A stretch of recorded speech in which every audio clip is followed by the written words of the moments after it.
Hello नमस्कार, मी सुप्रिया नवीन एका ब्लॉगमध्ये आपलं मनापासून स्वागत करते। तुम्हाला आजचा दिवस सुखाचा, आनंदी आणि आरोग्यदायी जाओ। तुम्ही जी काही स्वप्न पाहिली असतील ती सगळी स्वप्न तुमची पूर्ण होत। त्याचबरोबर शुभ संध्याकाळ सर्वांना। संध्याकाळचा व्हिडिओ आहे ताईंनो असाच सेव्ह होता, तर म्हटलं चला तुमच्याबरोबर शेअर करूया। कालचा जो व्हिडिओ आहे पौर्णिमेचा तो लवकरच मी एडिट करून अपलोड करणार आहे। एका ताईंची कमेंट होती आपल्याला की ताई तुम्ही 1 वाजता व्हिडिओ अपलोड करत जा, तर म्हणूनच मी हा व्हिडिओ पटकन एडिट करून अपलोड करायचं ठरवलेलं आहे। तर इथे बाजार समितीमध्ये मी संध्याकाळी आली होते। तर आमच्याकडे ना सोमवारी आठवडी बाजार भरतो आणि दर सोमवारी जर भाजीपाला खरेदी केला नाही तर मग असं बाजार समितीमध्ये फ्रेश भाजीपाला घेण्यासाठी इथं यावं लागतं। इथं होलसेल दरामध्ये भाजीपाला मिळतो। तर आवळा बघत होते मी, मोर आवळ्याची रेसिपी मला तुमच्याबरोबर शेअर करायची होती, तर म्हटलं मोर आवळा करावा। आता उन्हाळी कामाला काही जणांनी सुरुवात केलेली आहे। रथसप्तमीनंतर उन्हाळी कामांना सुरुवात होते। तर थोड्या भाज्या घेतल्या आणि घरी आलेलो आहोत। इकडे दादांनी तुमच्या फ्रेश अशी स्ट्रॉबेरी आणली होती, तर चला म्हटलं स्ट्रॉबेरी मिल्कशेकची रेसिपी तुमच्याबरोबर शेअर करूया। कारण आता उन्हाळा चालू झालेला आहे आणि उन्हाळ्यामध्ये ना असं थोडंसं थंडगार असं काहीतरी खावंसं वाटतं दुपारच्या वेळेला। तर आता आमची जेवणं वगैरे झाली होती सगळ्यांची, दुपारचं टायमिंग निघून गेलेलं होतं। आणि हे जे टायमिंग आहे ना ताईंनो, तर ते 4:30चं टायमिंग आहे। 4-4:30चं टायमिंग असावं। आणि कसं मग संध्याकाळी चहाचं टायमिंग होतं, तर मग चहा पिण्यापेक्षा असं काहीतरी एखादा ज्यूस किंवा असं मिल्कशेक वगैरे करून पिलं ना तर जरा बरं वाटतं। तर बघा इकडे मी स्ट्रॉबेरी धुवून घेतलेली आहे आणि सगळा जो पाला आहे स्ट्रॉबेरीचा तो काढून घ्यायचा आहे। तुमच्याकडे जर स्ट्रॉबेरी म्हणजे तुमच्याकडे असेल, अवेलेबल झाली, तर तुम्ही असं मिल्कशेक नक्की करून प्या। तर जास्त काहीच लागत नाही, घरातल्याच साहित्यामध्ये आपण स्ट्रॉबेरी मिल्कशेक, स्ट्रॉबेरी ज्यूस करणार आहोत। तर मिक्सरच्या भांड्यामध्ये स्ट्रॉबेरी घातलेली आहे, साखर घातलेली आहे 1 वाटीभर आणि त्यामध्ये आपल्याला 1 चमचाभर साय घालायची आहे दुधाची। आता तुम्ही इतर रेसिपी जर बघितल्या ना तर म्हणजे क्रीम घाला किंवा आईस्क्रीम घाला असं ऑप्शन दिलं जातं, पण एवढं काही घातलं नाही तरीही सुद्धा बघा घरच्या साहित्यात घरच्या घरी ना स्ट्रॉबेरी मिल्कशेक एकदम मस्त होतो आणि लागतो पण तितकाच टेस्टी। तर मी अशा पद्धतीनं अगदी साध्या पद्धतीनं मिल्कशेक केलेला आहे। तर थोडीशी साय घातली 1 चमचाभर, वरून दूध घातलेलं आहे, जसं की म्हणजे आपल्याला कशी कन्सिस्टन्सी हवी आहे, पातळ घट्ट त्या प्रमाणात। आता पुरणार नाही, आम्ही 6 जण आहोत घरामध्ये, तर 6 जणांसाठी थोडंसं मग मी त्यामध्ये दूध ॲड केलेलं आहे। आता बर्फ तर आता उन्हाळा म्हणजे आता सुरूच झालेला आहे, तर बर्फ तर फ्रीजमध्ये लावलेला असायलाच पाहिजे। तर होता बर्फ थोडा, तर प्रत्येकाला 2-2, 3-3 खडे ग्लासमध्ये घातले आणि ज्यूस असा बघा सगळ्यांना सर्व केलेला आहे। तर बघा अशी स्ट्रॉबेरी वगैरे लावून आणि इतकं भारी झालं होतं ना बघा ताईंनो। तर आजीबाई बघा कशा बोटं चाटून खात आहेत, हे की नाही। तर खरंच मस्त झालं होतं। आणि संध्याकाळच्या वेळेला ना असं काहीतरी चहा पिण्यापेक्षा असं ज्यूस वगैरे पिलेलं कधीही भारीच आणि हेल्दीच आहे ते पण। असं आपण खाऊन कितीशी स्ट्रॉबेरी खाणार आहे।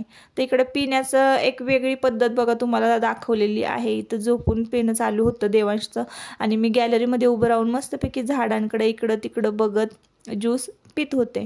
तर संध्याकाळची वेळ झाली म्हणजे खाऊन पिऊन झालं ना की बघा घरामध्ये भरभर असा पसारा पसरलेला असतो सगळीकडं। म्हणजे दुपारच्या वेळेत ना ज्याला जसं वाटेल रिलॅक्स तसा तो पडलेला असतो। मग कोण सोफ्यावर बसतं, कोण खाली बसतं, कोण बेडवर, इकडे तिकडे सगळेजण लोळत असतात दुपारच्या वेळेला।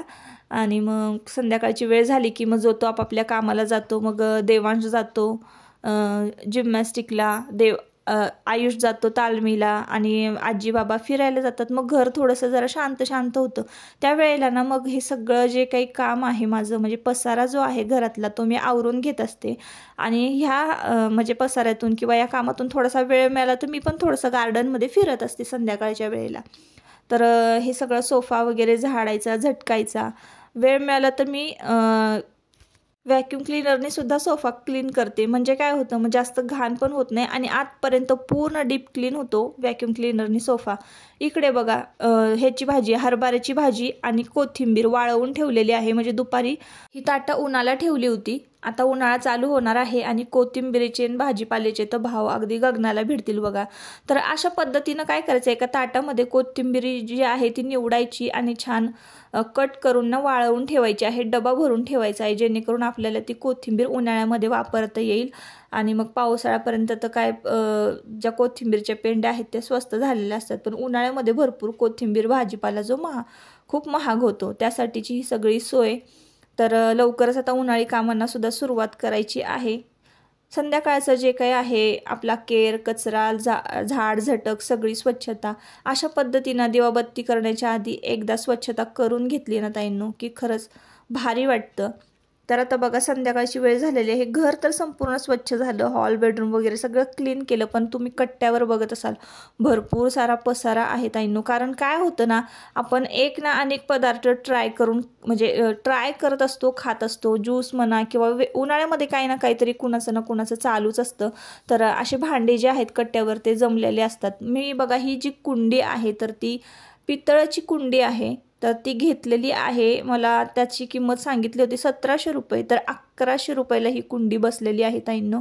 या कुंडीतली या कॉर्नरचं जिथं जे इंडोर प्लांट आहे ना ते मी सारखं चेंज करत असते। आता हे स्नेक प्लांट आहे, हे स्नेक प्लांट काय करतं 18 तास ऑक्सिजन सोडतं, तर मी अधूनमधून थोडासा लुक चेंज करण्यासाठी ना त्यातले जे प्लांट आहे ते चेंज करत असते।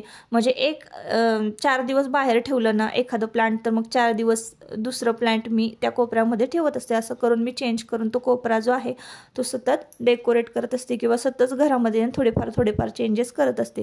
आता माझी सगळी कामं वगैरे आटपून झाली होती, कट्टा वगैरे भांडे वगैरे घासून झाली होती, तर मी खाली आलेले आहे आणि थोडंसं वॉकिंग करायला। इकडे बघा तुम्हाला मावळता सूर्य तुम्हाला दाखवलेला आहे, सरळ समोर जो तुम्हाला दिसतो आहे तर तो पांडवगड आहे आणि एका बाजूला बघा मी तुम्हाला इकडे चंद्र सुद्धा दाखवते, म्हणजे चंद्र सूर्य असं दोन्हीच्या मधोमध असा रस्ता, म्हणजे चंद्र सूर्याची मजा घेत आपलं संध्याकाळचं मी इथं वॉकिंग करणार आहे। इथून घरी गेलं की मग हातपाय तोंड धुवायचे, दिवाबत्ती करायची आणि पुढचं मग मुलांचा अभ्यास, स्वयंपाक ह्या सगळ्या रुटीनला सुरुवात होत असते। तर असो ताईंनो, साध्या सिंपल व्लॉग होता आजचा, मी इथंच शेवट करते। आवडला असेल तर नक्की सबस्क्राईब करा। Bye bye.